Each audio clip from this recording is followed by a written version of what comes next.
This is an introduction to gradients and automatic differentiation.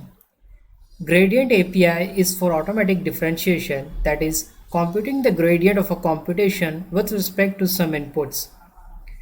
And automatic differentiation is useful for implementing machine learning algorithms such as backpropagation for training neural networks. In this video, we will discuss ways you can compute gradients with TensorFlow, especially in eager execution. Now you must be thinking, what is eager execution?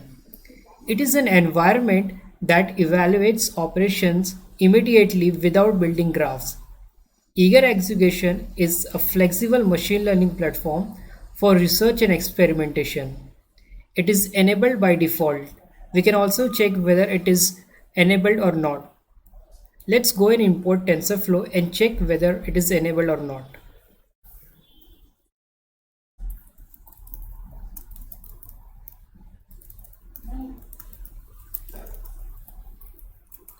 We will check whether it is true or false. It must be true by default.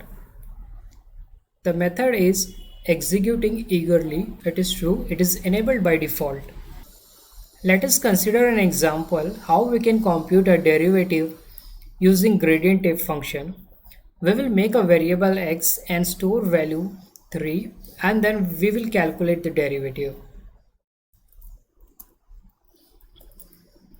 We will use method constant and store value 3. Now with tf dot gradient tape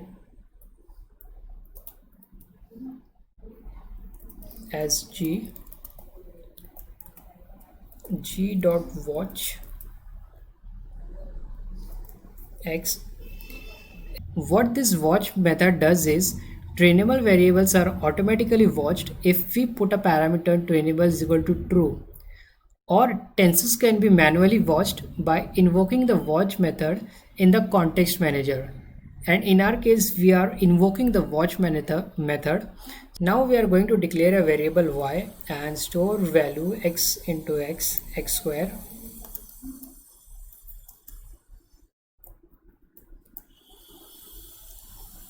Then next we will compute the derivative dy dx g dot gradient of yx. Now we will print our derivative.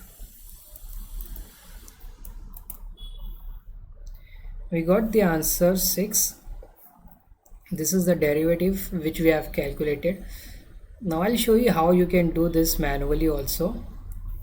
We are given y is equal to x into x. Y is equal to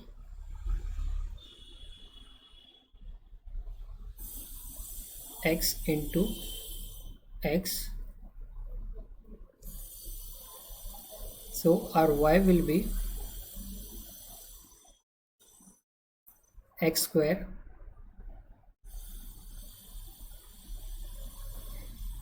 and the derivative of x square is 2x.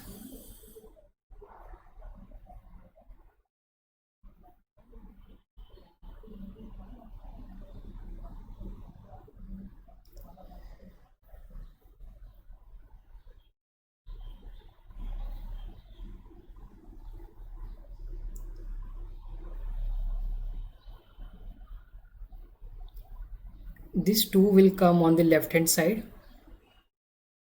2x,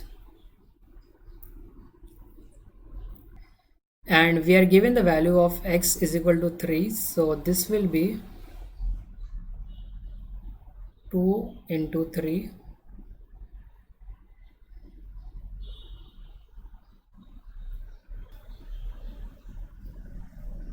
6. The answer is 6. This is how the gradient tape method computes the derivative of a function. We can change the value of 3 here and compute a derivative for different function. For example, let's say here we say 5. and here we will put one more x. Now let's check the value. The derivative is 75. We will do this manually and check how this 75 has come. We are given y is equal to x into x into x into x. So our y is x cube.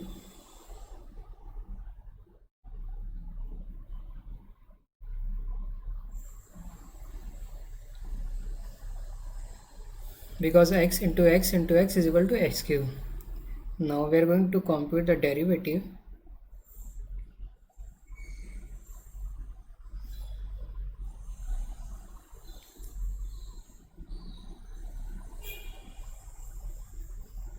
This 3 will come to the left hand side and here it will remain 2. So we are going to do 3 minus 1. This will be 3 x square.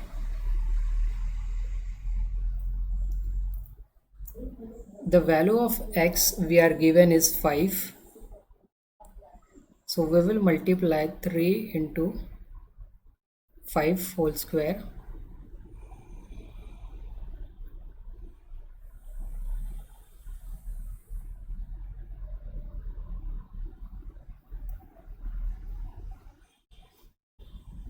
This is going to be 3 into 25.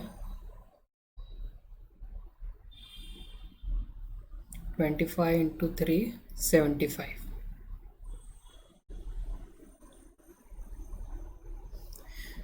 This is how we can calculate derivative by hand.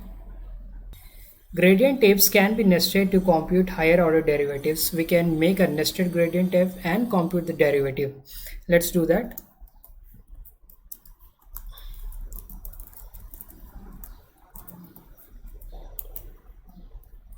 We will make first order as g dot watch x. Now we are going to make this second order. This is the nested one. Tf dot gradient tape as gg. This will be watch x. We are going to take x is equal to y is equal to x into x.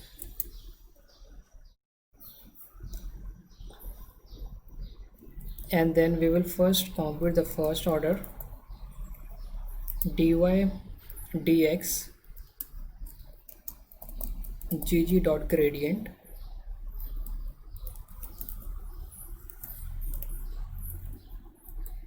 Then we will compute second order d2y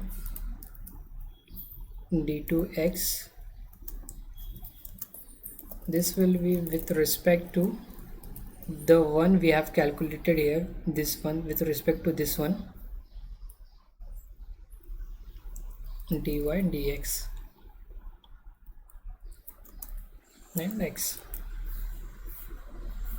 And let's print our result. The derivative for this dy by dx is 6. Let's calculate the second also. Print d2y dx2 and the derivative is 2. We will look at the calculation how this 6 and 2 have come. What it does is, in first case we are having y is equal to x into x.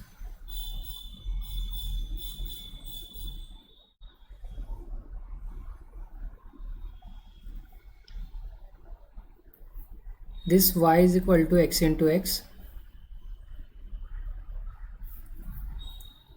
Our y will be x square.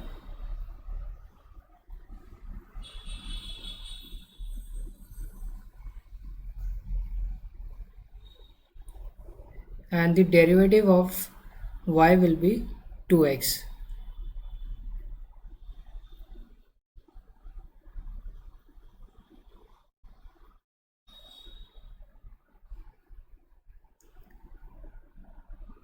This is going to be 2x. This 2 will come down to the left side, and we are given the value of x is equal to 3, so this will be 2 into 3.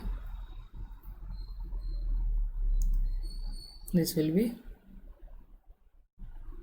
6.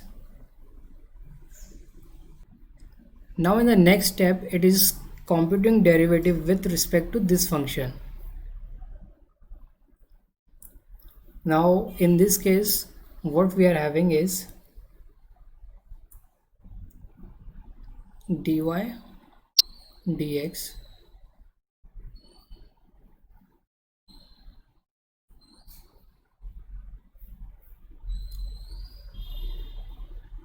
is equal to x into x square, x into x, x into x. This is 2x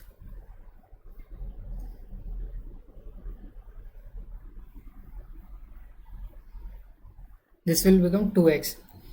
Here we cannot multiply 2 into 3 because, as I have said earlier, the resources held by a gradient tape are released as soon as gradient tape.gradient method is called second time. When we call this gradient tape second time, the resources x is equal to 3 has been released. Now we don't have this, the value of x is equal to 3. Because we don't have this value now, x is equal to 3, it will not multiply this 2 into 3. Now we don't have that 3 number, we are not going to multiply 2 into 3. So our final result will be 2. This is how our gradient f function has computed the derivative. That is why in the first case we got the answer 6 and in the second case 2. But now if we want to keep the value of x in the next gradient tape also, there is a function persistent is equal to true. This is a parameter which we have to specify while calling the gradient tape method. And to compute multiple gradients over the same computation, we have to create a persistent gradient tape. This allows multiple calls to the gradient function as resources are released when the tape object is garbage collected. We are going to make the same variable x is equal to 3.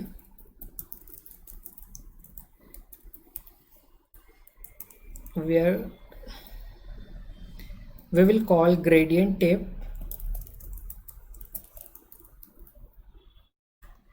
this time. We will pass the parameter persistent is equal to true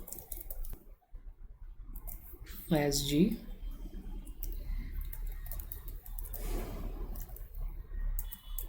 What we are doing here is x y is equal to x into x. We are making one another variable y into y. Now first we will calculate derivative dz dx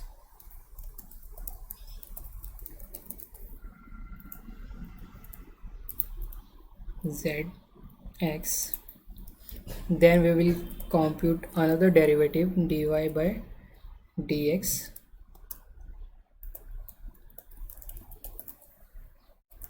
y x.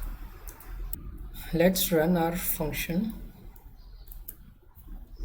Let's print first dz. We have got 108 and the second derivative is dy dx. We got the 6. In this case it has kept the value of 3 in the next gradient stage also, and that is why here we got the value as 6. Otherwise we would have got the value as 2 only. If you want to see how these calculations have been performed inside this function, I'll show you. First what it does is y is equal to x into x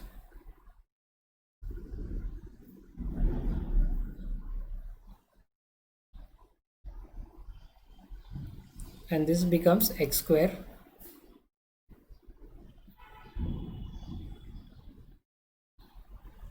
Then z is equal to y into y. We see we are given y is equal to x into x square. Now z is given y into y. Now the value of y has become x square, so instead of y we will put x square here and x square here. It will become x raised to 4. This will become x square into x square, x square,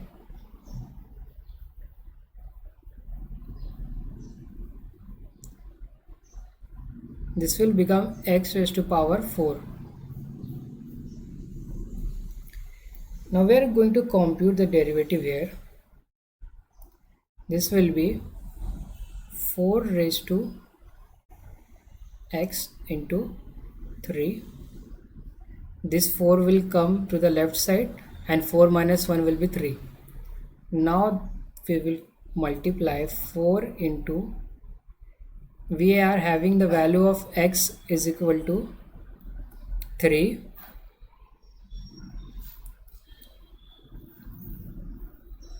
This is the value of x is equal to 3. 3 raised to 3 cube. This will be 4 into 3 cube is 27, and if you multiply 4 into 27 you will get the answer as 108. This is how the derivative has been computed first time.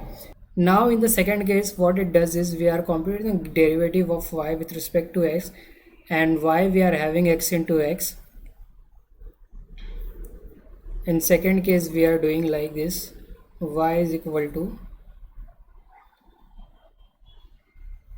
x into x, and this becomes x square.